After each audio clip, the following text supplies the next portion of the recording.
Did you see Victoria Free trailer? No, let's watch some shit, I guess. Okay, Victoria Free. I think this game is gonna be great for me, because I like lately to be very passive and just build economy and do politics. Even though I heard that there's no fighting system in here, let's take a look. If you could listen to the noise of history, then you would hear, by the sounds of the Victorian age, that the world changed forever. The roar of the Paradox can never afford real trailers. They always just have these pictures. The engines, the bangs from new factories, and the cries in the streets calling out for revolution. In Victoria 3, we simulate this era. 100 years starting in 1836, and put you in charge of a young society. What I don't understand lately with Paradox, since I think Emperators, why do you do these civilization comic-esque looking characters, man? I don't know. They had problems with Shadow Hitler. In my opinion, this comic looking characters and all this gives always this mobile game vibe.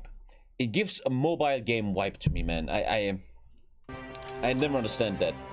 Like, how does that guy looks like a Muppet? I cannot take Austria serious, man. What the fuck is that? I don't know. You will meet the people back then, high and low, over cultures across the globe. They are the beating heart of your nation, and form powerful groups with needs and desires. Listen to their calls and let it influence reform, or turn a deaf ear to protect what is proven and stable. Your politics will decide where you want to go, but your economy, how far you'll come. Oh, there's markets. Taxes, production, trade, and construction. Play these cards right, and you can harness the Industrial Revolution to turn your cities into titans. This is the engine you will need on the global stage. Use pacts, threats, and bluffs to secure your place in the sun.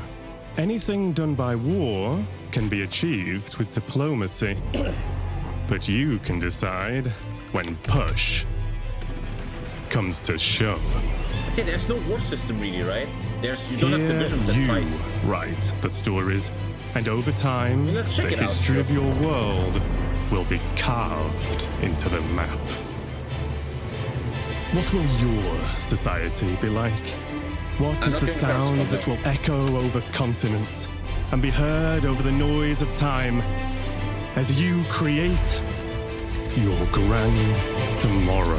I'm not sure, man.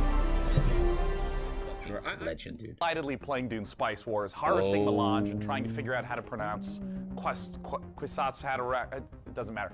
I'm equally ready to turn hordes of Tyranids into a Jackson Pollock painting in Warhammer 40k space. I like this guy is such a legend, man. In this brutal third-person shooter, you once again step into the oversized power armor of Titus, an elite Primaris space marine in a galaxy. Huh? He's not a Primaris. Is he a Primaris?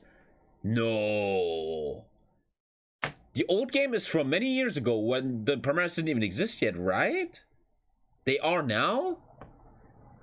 Now he is. The old game was 2011 and he already had scars and he was old. He's... Lore-wise, he cannot be a Primaris, right? They can become Primaris. Oh, you can upgrade to Primaris? I didn't know that.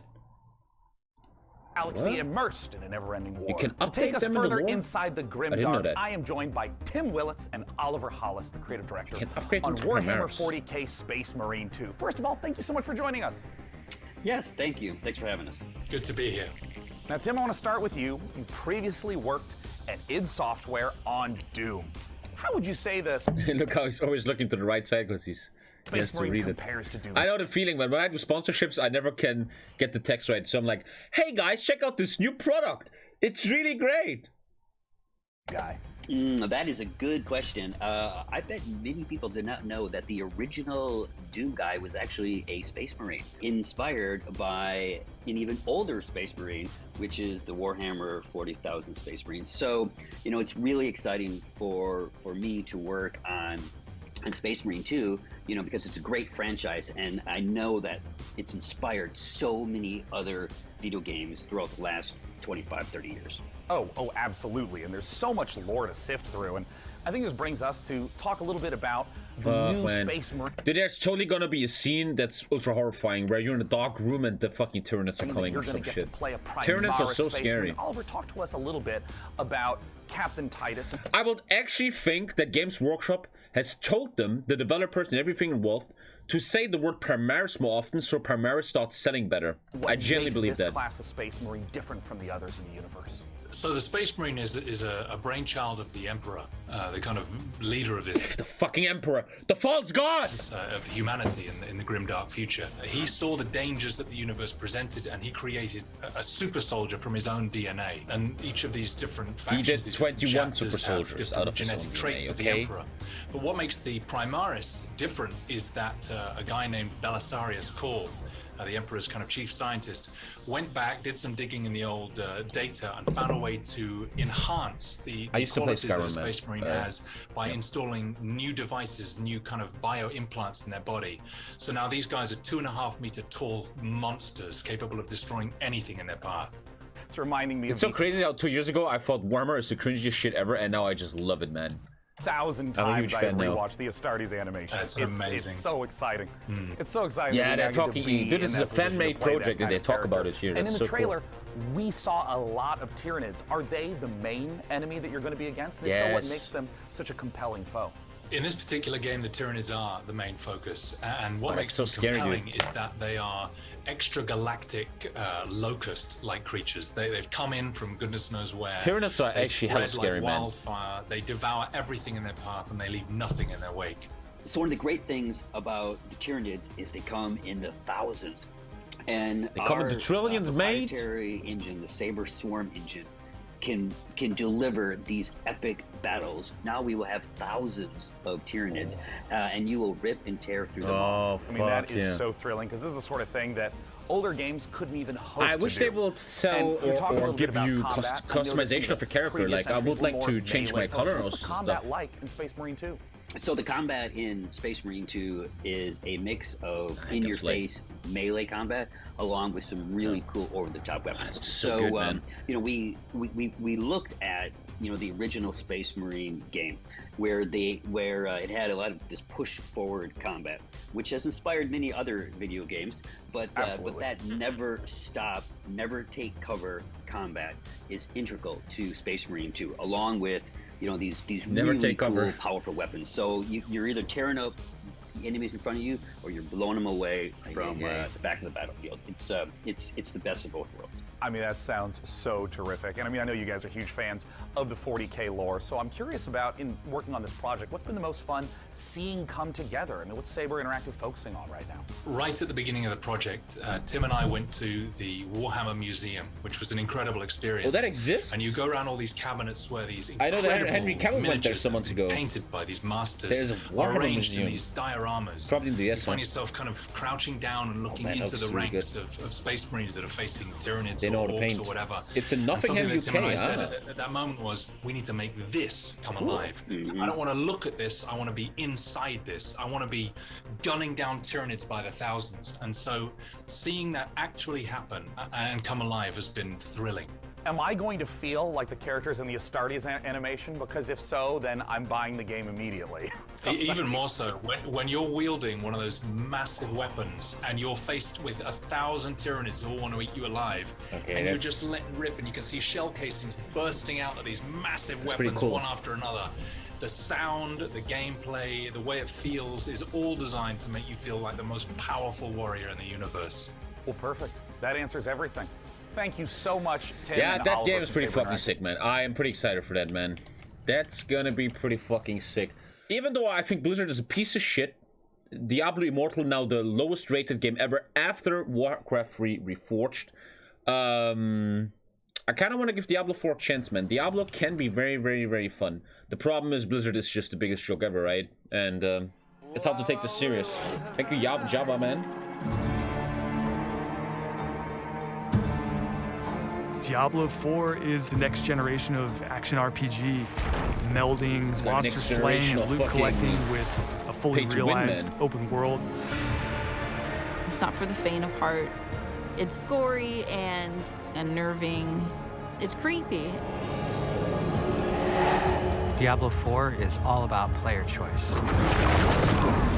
It takes all of the pillars of a Diablo game and just expands them with all the new features that people really love and appreciate in modern games. Like this.